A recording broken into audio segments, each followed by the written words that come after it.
We have to choose hope over fear. A unique set of circumstances, imputed by Trump's constant barbing at Canada's the 51st state. I would love to see Canada be the 51st state. Gave a unique opportunity for Carney, and I think he did a masterful job in getting people in every province to say, look, let's forget about the Liberals' track record and let's focus on the enemy within North America, and that was Trump. President Trump is trying to break us so that America can own us. This is where we're at, 167 for the Liberals, 145 for the Conservatives, 23 Bloc, 7 NDP, 1 Green, meaning if you added the NDP, not Jagmeet, because as you're going to see here, he stepped down. I'll be stepping down as party leader as soon as an interim leader can be appointed. Carney's really got a tough road ahead here because their old ally, the NDP, has been decimated, completely erased.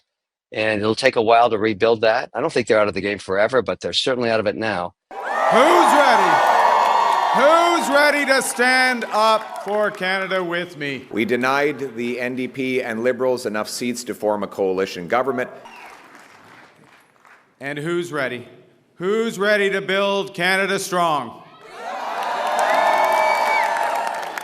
Okay, we got that settled. That's good. We know that change is needed, but change is hard to come by. It takes time. It takes work. I don't think the Canadian voter is interested in another union with socialists. That didn't work over the last 10 years, and they're going to have to find a way to rebuild the country. Now, there are two impediments right now. Number one is C-69, a bill that has forced capital away from Canada because there's no way to get any kind of infrastructure or resource-based development done under C-69.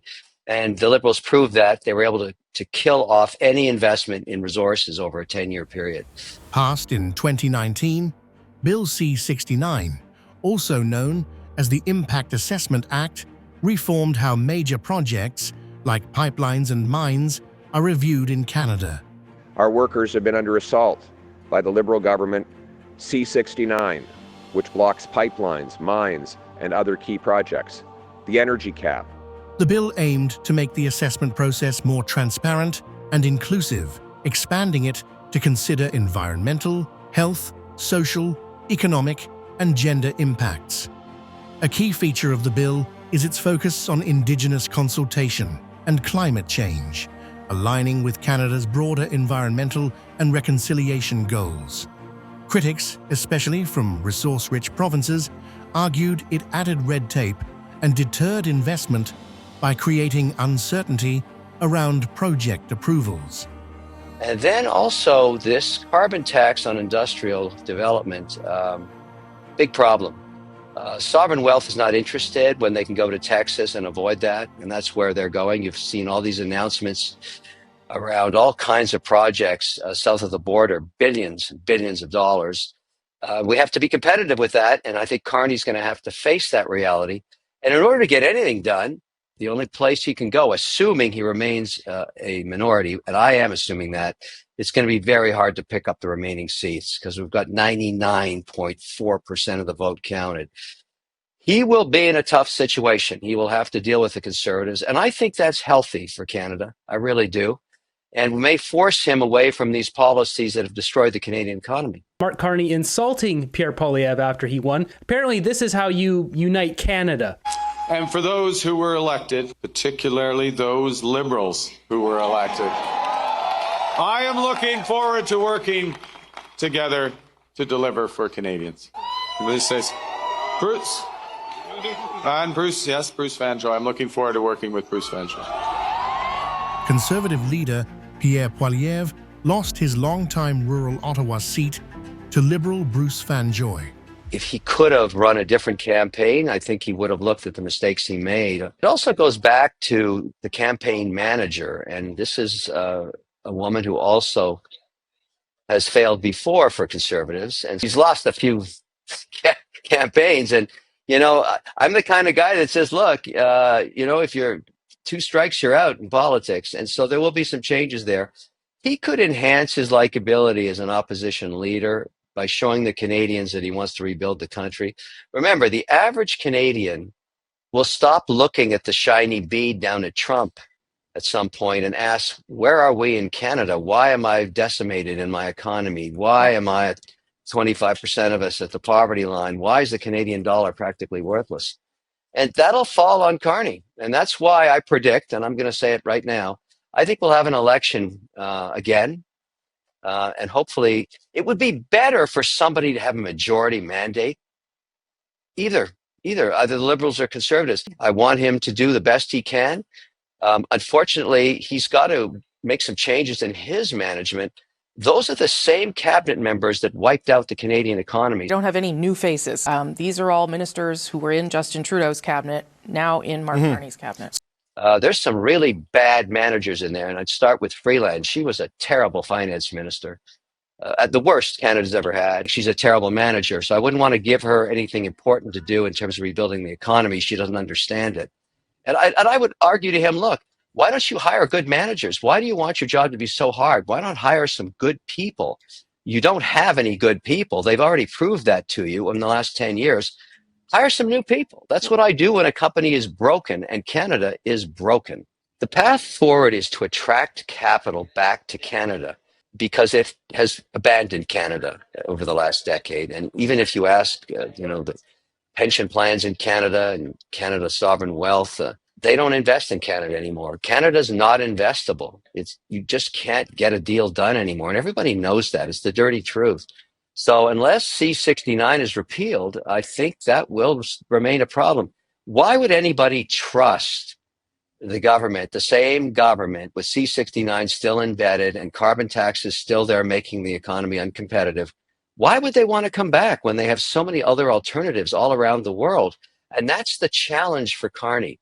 He's got to get rid of C-69, and he's got to at least pause with the carbon taxes to compete with dollars that fly over Canada and go into the United States, where they get much higher returns in states like Tennessee, Florida, Texas. These places have become investment friendly with policy that's pro-sovereign wealth. Canada doesn't have that designation. And, if he truly wants to solve that, he's going to have to fix this problem. And I think the opposition, in context of the Conservatives, he's going to have a hell of a time getting a budget done if he keeps telling everybody we're going to ram down carbon taxes on every business in Canada, and I'm going to keep C-69 in place so you can't get any deals done. That's not going to be easy. He has an opportunity now to succeed the idiot king and prove that he can solve the problem that Canada's been in for 9.5 years and get capital back and get projects back. Remember, Canadians and the Canadian economy have gotten wealthy because of resources. We're the richest country on earth per capita in terms of proven resources. Unfortunately, historically run by idiots. And so he has to prove that he's not in that camp, that he's not an idiot, and that he can solve this problem. The numbers don't lie. You don't have to get emotional about this. We have no GDP growth. We have no income. We just have debt spending. And so the more debt we pile on the country and sell the future, the more the Canadian dollar goes down and the more impoverished Canadians are. Now, Carney supposedly understands this and has a chance to prove in the next 18 months he can fix it. And I want to support him for that. I don't want to start off negative, but I want to point out that he did advise Trudeau for the last 5 years, and all of that didn't work. So he's got to reverse course and put policies in place that would attract investors back into Canada. Regarding Pierre, I mean, he's going to have to ask one of the members that actually won their riding to step down. That's always difficult, but he has 6 months to do that. We have much to celebrate tonight. We've gained well over 20 seats. We got the highest share of vote our party has received since 1988. This is not unprecedented in politics in Canada. So we'll see how that works out. But there will be some infighting. There's no question about it. But he probably will be an effective opposition leader in negotiating better deals for Conservatives. And I think they'll support him and give him that seat. I will never give up on fighting for everyone who stood with us today and the millions of people who voted for other parties. And so, my message tonight, for the single mother working 2 jobs but still has an empty fridge and an empty bank account, for the young people who despair at never being able to afford a home, for the seniors on fixed incomes whose savings are eroded by inflation and no longer feel safe in their local neighborhood parks, for all of those who feel left behind and forgotten, my message is one of hope. Change will take time, but we will fight for that change, and we will deliver that change, and we will never give up on fighting for the great Canadian promise. As the cheers fade and the reality of a fragile minority government sets in, the questions loom larger than the triumph itself. Can Carney, the masterful strategist who turned Trump's shadow into a rallying cry, now pivot to heal a fractured nation? Will he dismantle the economic shackles of C-69 and carbon taxes to lure capital back to Canada? Or will he cling to the policies that critics claim have bled the country dry? With the NDP in ruins, Pierre Poilievre's future uncertain after losing his seat, and whispers of separatism stirring in Alberta and Quebec, the path ahead is fraught with peril. As Canadians peer into an uncertain future, one truth burns bright. Carney's victory is but the opening act in a drama that will test the soul of this nation. Will he rise as the architect of a united, prosperous Canada, or will his tenure mark the beginning of a great unraveling? Only time and the choices he makes will tell.